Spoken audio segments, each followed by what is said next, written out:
Vous venez d'obtenir votre baccalauréat avec mention et vous vous demandez comment cela peut se traduire financièrement.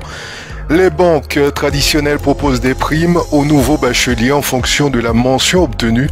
Le CIC, par exemple, offre une prime de 160 € pour une mention très bien, 80 € pour une mention bien et 40 € pour une mention assez bien. Cette prime est versée sur un livret d'épargne CIC, ce qui peut être ouvert gratuitement si le bachelier n'en possède pas encore. D'autres banques, comme BNP Paribas, proposent des offres spéciales pour les nouveaux bacheliers. En plus d'une prime de 80 €, BNP Paribas offre des packs avantageux comprenant des bons d'achat et l'accès gratuit à de nombreuses activités en France. Les banques en ligne comme Boursorama offrent également des primes aux nouveaux bacheliers. Chez Boursorama, la prime s'élève à 80 € pour les nouveaux bacheliers qui ouvrent un compte bancaire au sein de l'établissement.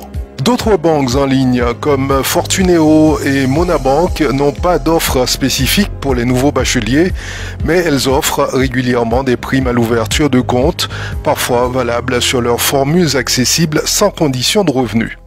Ces offres sont donc adaptées aux jeunes diplômés en prenant en compte leur budget.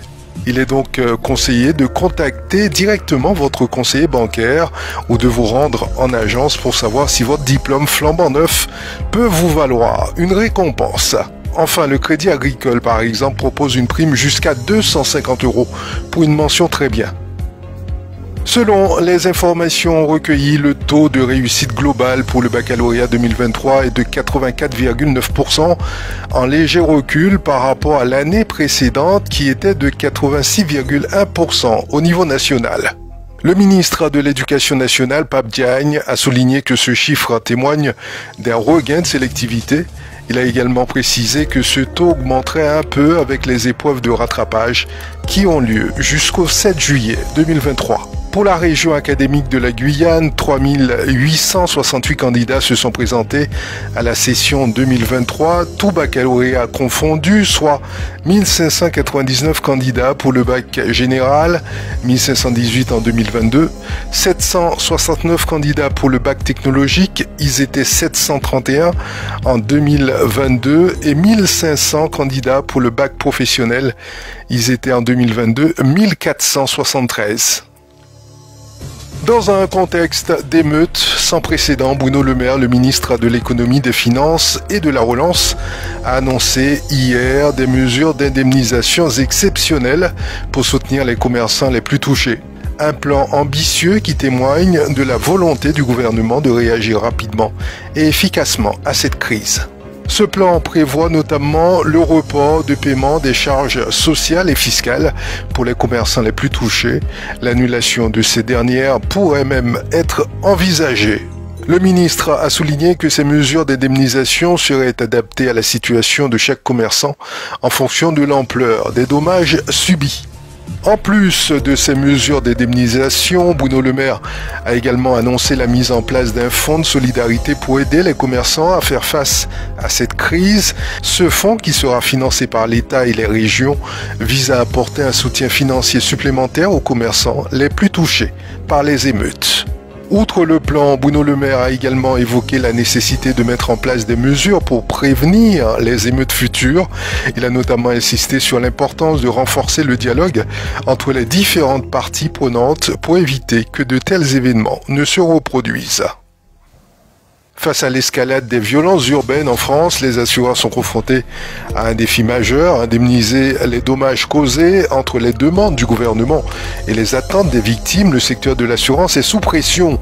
Les commerçants sont au bout du rouleau, affirme Alain Di Crescenzo, président de la CCI France. Les violences urbaines qui ont suivi la mort du jeune Naël à Nanterre ont touché tous les types de commerces et le président de CCI France a alerté sur cette situation préoccupante. Les dégâts matériels sont considérables et les pertes financières énormes. Je cite, « Si on ne vient pas en soutien massif auprès de nos commerçants, ils ne vont pas s'en remettre », a-t-il déclaré sur France Info. Les assureurs sont donc sollicités pour indemniser ces dommages.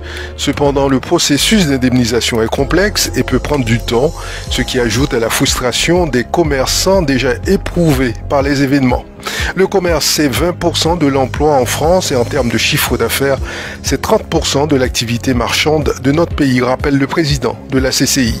Le ministre de l'économie, Bruno Le Maire, a demandé vendredi 30 juin 2023 aux assureurs de prendre des mesures exceptionnelles pour faire face à cette situation. Il a notamment demandé le versement d'acomptes sur les indemnités, l'accélération du processus d'indemnisation et la prolongation du délai de déclaration de sinistre à 30 jours. En raison des récentes violences urbaines en France, les réservations touristiques internationales sont en nette baisse. À l'approche des Jeux Olympiques, Jean-François Ribal, le directeur de l'Office de tourisme de Paris, tire la sonnette d'alarme sur cette situation préoccupante.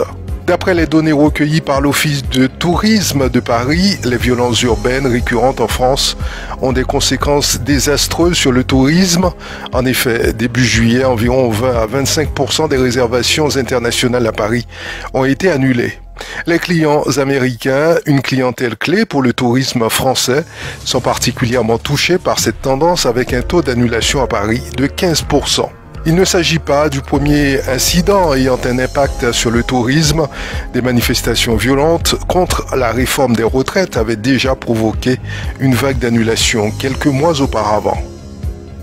Après les nombreux recours judiciaires, la première pierre de la centrale du Larivot a été posée hier matin. Le chantier de ce projet à 500 millions d'euros reprend ce mercredi. La joute judiciaire a été longue et s'est retrouvée jusqu'à la Cour administrative d'appel de Bordeaux.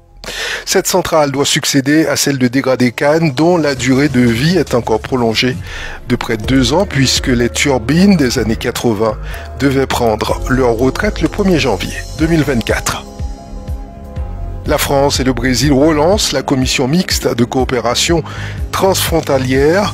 Durant 2 jours, cette commission s'est tenue afin d'améliorer la coopération régionale entre les 2 pays. Les échanges ont porté sur des thématiques concrètes telles la coopération judiciaire ou encore la réouverture de la ligne aérienne Cayenne-Belém. Elle ne s'était pas réunie depuis 2019. C'est la fin de ce flash, je vous remercie de l'avoir suivi. J'aurai le plaisir de vous retrouver demain sur Radio Mayuri.